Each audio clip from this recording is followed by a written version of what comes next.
Saudara,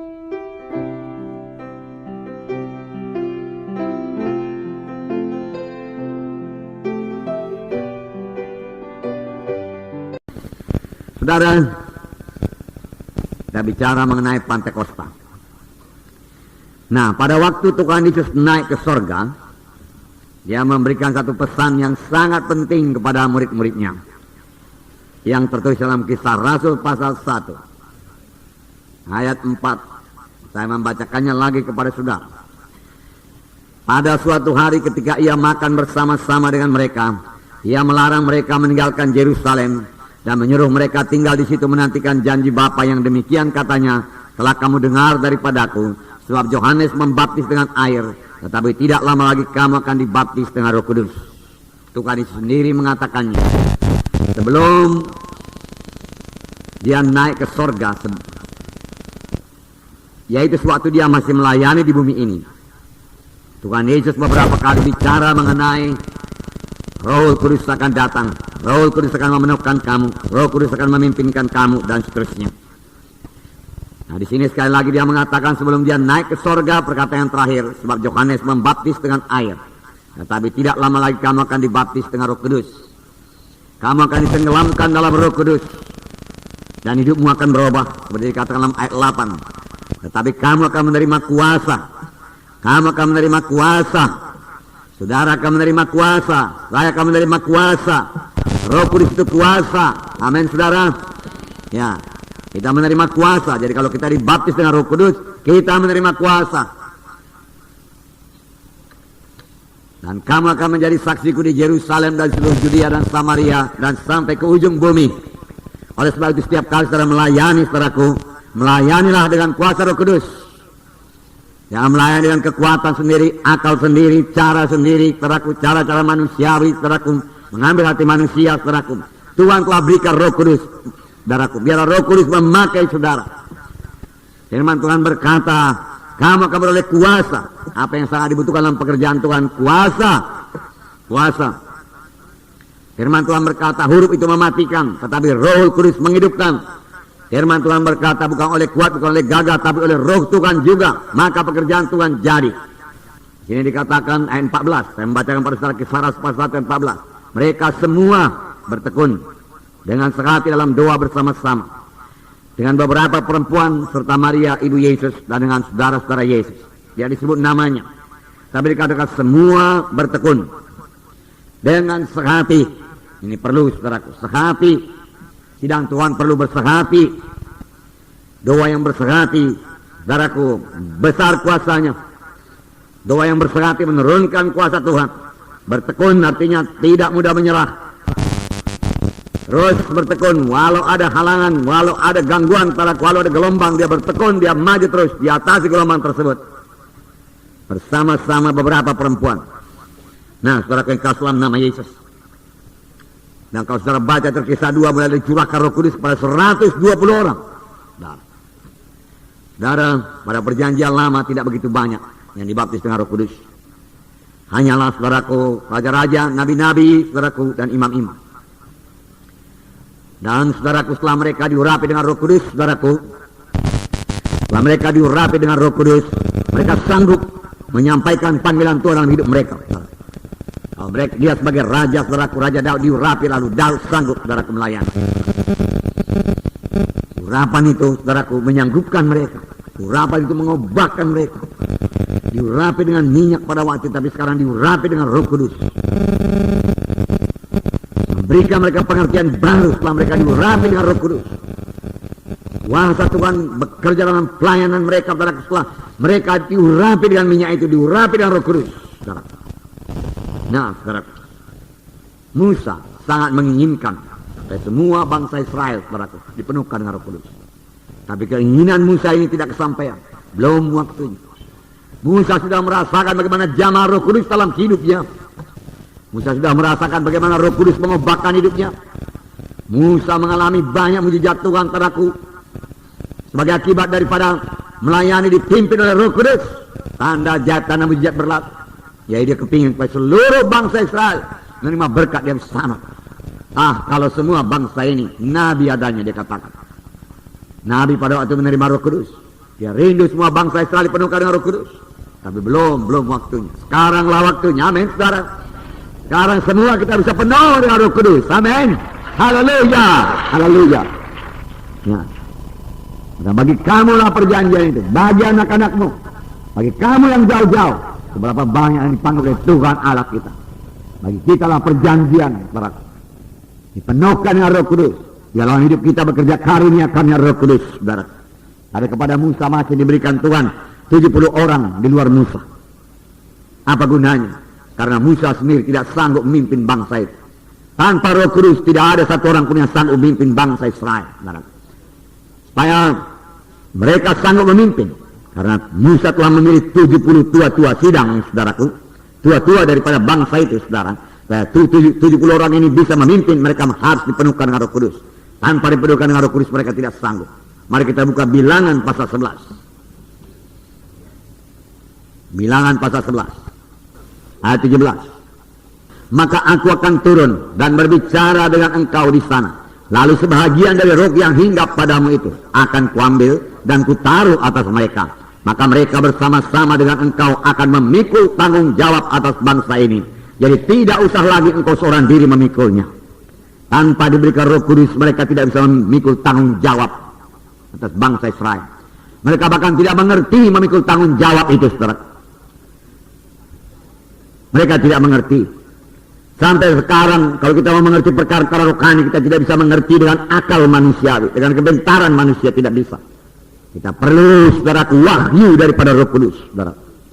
Kita perlu Roh Kudus, saudaraku, bekerja dalam hati kita, saudaraku, menerangkan rahasia daripada firman Tuhan. Tuhan berkata kepada Musa, kumpulkan 70 tua-tua sidang. Dia katakan, lalu aku mengambil sebahagian daripada roh yang ada padamu dan kutaruh ke atas mereka. Lalu mereka, dia katakan, akan sanggup memikul tanggung jawab atas bangsa Israel bersama-sama dengan engkau. Tanpa diberikan Roh Kudus mereka tidak sanggup memikul tanggung jawab. Itu sebabnya saudaraku, Tuhan berkata, tunggulah di Yerusalem, jangan pergi. Kamu tidak akan sanggup menegakkan perintah agung kalau bukan dengan Roh Kudus. Tuhan berkata, tunggu sampai kamu lengkap dengan kuasa dari Maha Tinggi. Betapa sayangnya saudaraku, masih banyak saudaraku, ya, gereja-gereja belum menerima Roh Kudus sepenuhnya, belum membiarkan Roh Kudus beroperasi dalam sidang Tuhan. Saudaraku, dalam sidang ini biar Roh Kudus, saudaraku, mengambil tempat yang utama, memimpinkan kita semua, saudaraku, mengubahkan kita semua, melengkapi kita semua, mengurapi kita semua, dan membiarkan saudaraku Roh Kudus bekerja dalam sidangnya ini dengan memakai saudara. Haleluya. Nah, saudaraku. Kemudian ayat 24, mari kita baca. Setelah Musa datang keluar. Nah, sekali lagi sama-sama. Setelah Musa datang keluar, disampaikannya firman Tuhan itu kepada bangsa itu.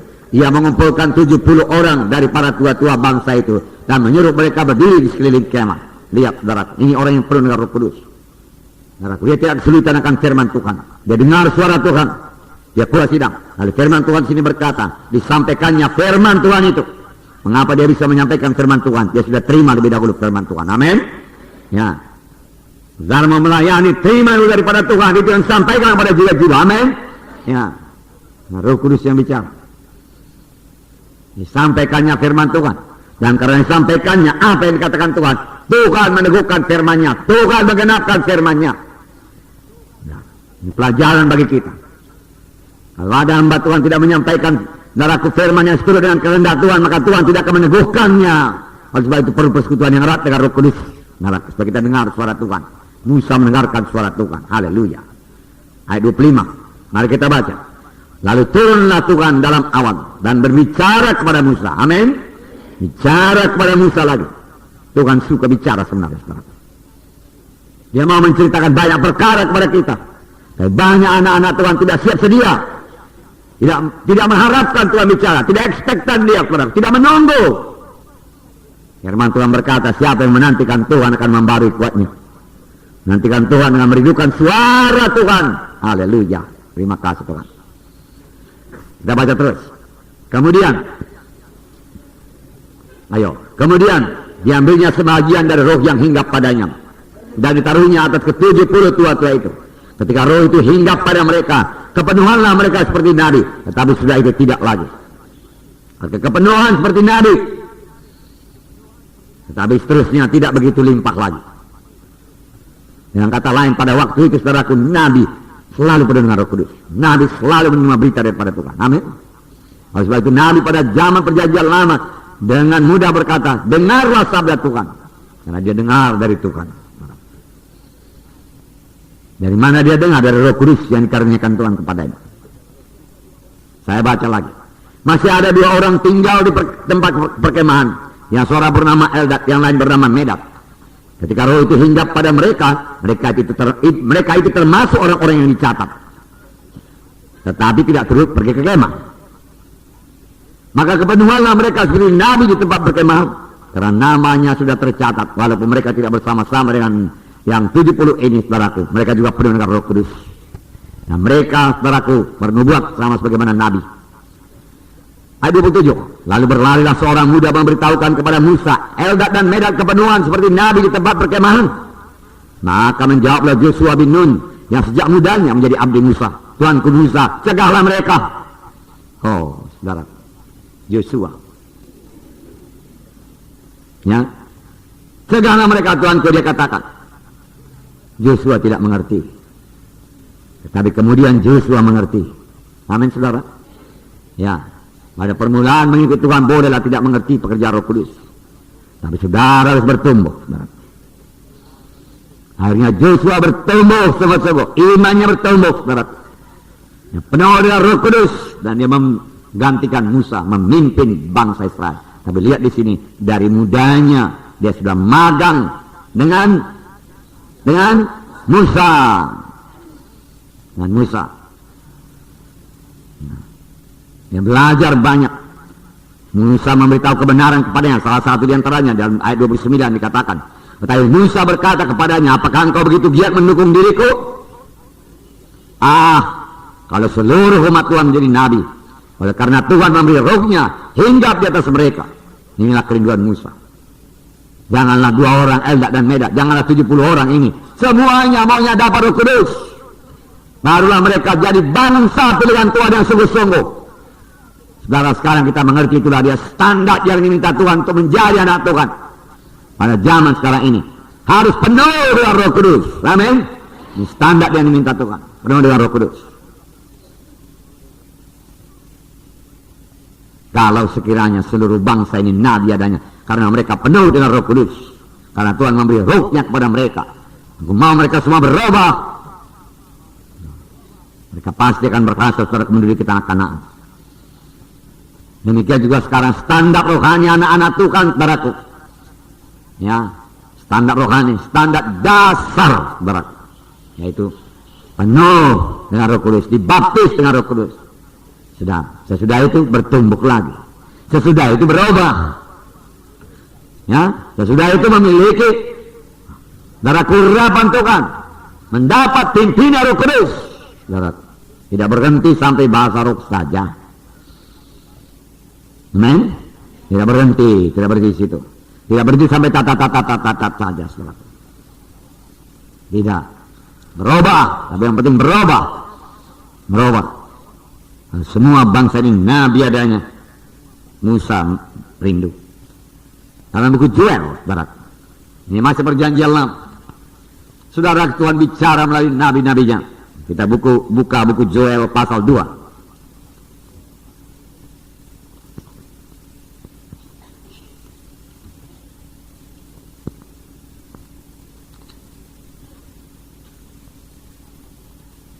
Joel pasal 2. Ya. Ayat 28-29 saya bacakan kepada saudara. Ini nubuat, saudara. Kira-kira 700 tahun sebelum genap. Wah, lama. Tapi sudah dinubuatkan, begitu teguhnya firman Tuhan. Kemudian daripada itu akan terjadi bahwa aku akan mencurahkan rohku ke atas semua manusia. Dengan kata lain Tuhan berkata bukan hanya kepada nabi-nabi, bukan hanya kepada raja-raja, imam-imam, bukan pada semua manusia. Maka anakmu laki-laki dan perempuan akan bernubuat. Jadi tidak usah heran kepadaku.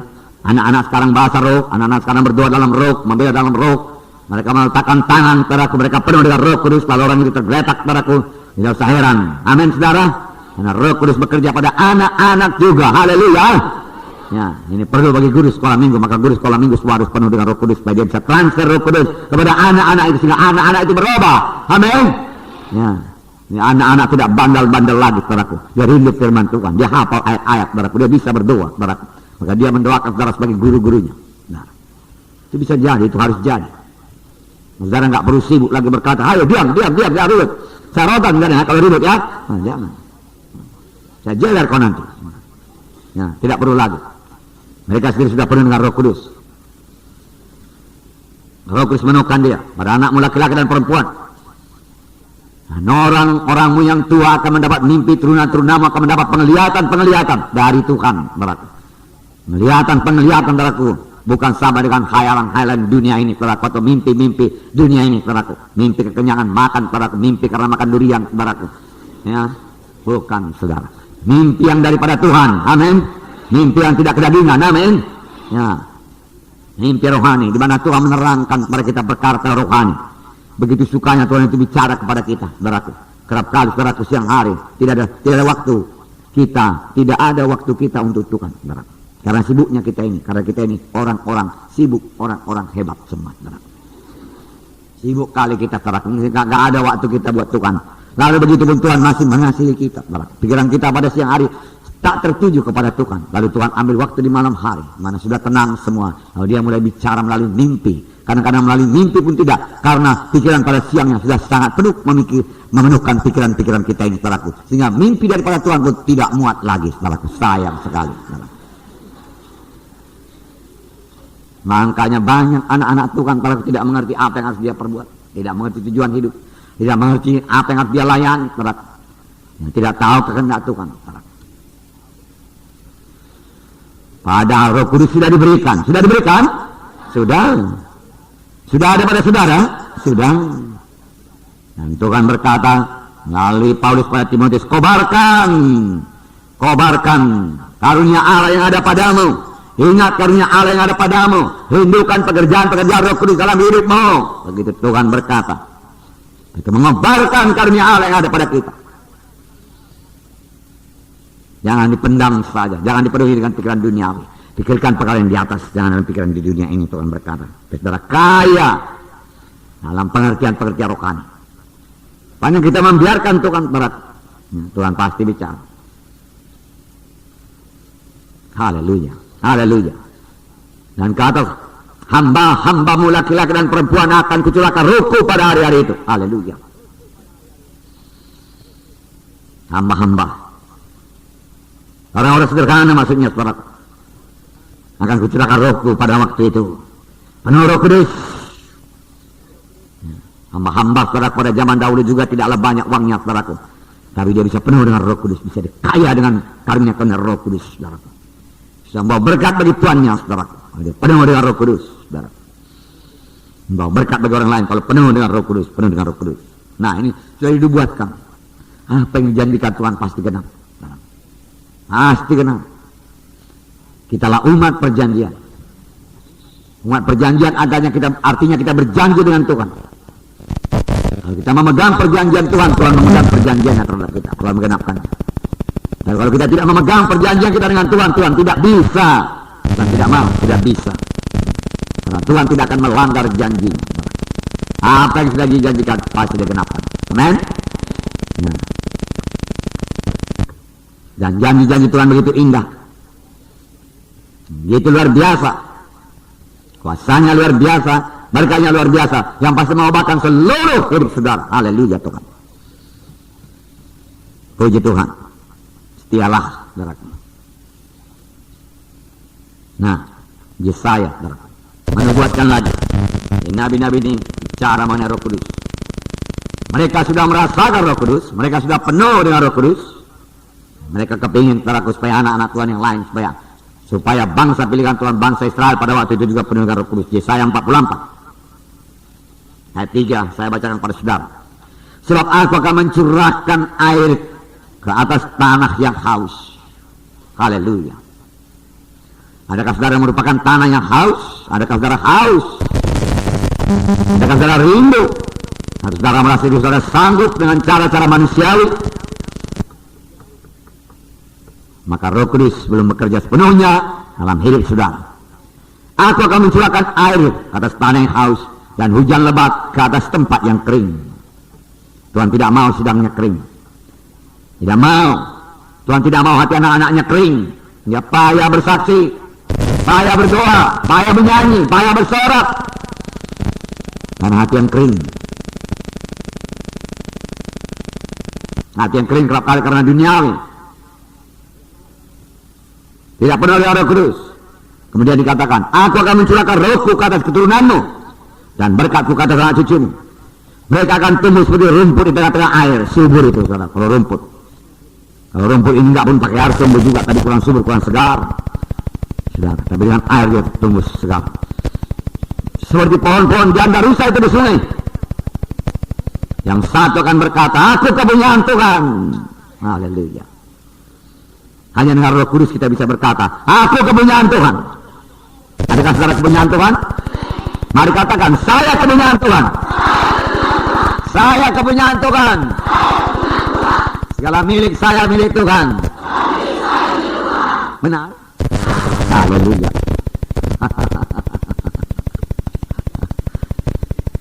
Kalau saudara milik Tuhan, dijaga oleh Tuhan. Nah, saudara berharga. Saudara milik Tuhan. Saya jaga mobil saya, saudara. Kalian hati-hati, jangan kesenggol. Apalagi Tuhan dengan miliknya kita ini.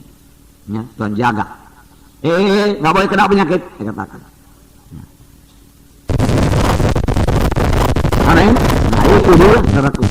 Tuhan jaga. Ya. Jangan bagus-bagus anakku pada jalan lurus ini. Jangan dekamen kalau anakku, jangan menyimpang kiri, jangan menyimpang ke kanan. Simpang kiri, simpang kanan, simpang kiri ada penyakit, simpang kanan ada penyakit. Jangan menyimpang.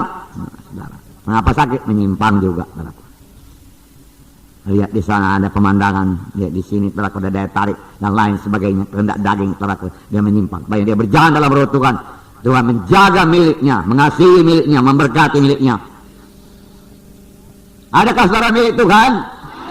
Haleluya. Katakan lagi, saya milik Tuhan Yesus. Dari sekarang sampai selama-lamanya. Saya milik Yesus. Saya milik Yesus. Haleluya Yesus. Haleluya Tuhan. Haleluya. Terima kasih Tuhan. Luar biasa. Yang satu akan berkata kepunyaan Tuhan. Yang lain akan menyebut dirinya dengan nama Jakub. Dan yang ketiga akan menuliskan dengan tangannya kepunyaan Tuhan. Milik Tuhan, dia tulis sini di bajunya. Stiker. Property of Jesus. Kepunyaan Tuhan. Dan akan menggelari dirinya dengan nama Israel, umat pilihan Tuhan. Kamulah umat pilihan Tuhan. Milik Tuhan. Adakah saudara bersuka cita menjadi milik Tuhan? Amin. Haleluya. Haleluya. Oh, taste and see that the Lord is good. Kecap dan lihatlah betapa baiknya Tuhan itu. Haleluya. Haleluya. Tuhan Yesusnya yang dikecap, dapat. Bukan berkatnya, dapat. Intim bersekutu dengan dia, amin. Ya. Kadang-kadang orang lihat berkatnya, Tuhan Yesusnya dikesampingkan, dapat. Semua orang tua, saudara, ke bawa main-mainan, saudaraku, main-mainan mobil buat anaknya umur 4 tahun, saudara. Anaknya merebut mainan mobil itu, saudaraku, ibunya nggak dipedulikan, orang tuanya nggak dipedulikan, saudara. Terus main-main mobil. Oke lah, bagus. Kalau memang umur saudara masih 4 tahun. Habis itu kita semua di sini sudah di atas 20 tahun, amin. Ya.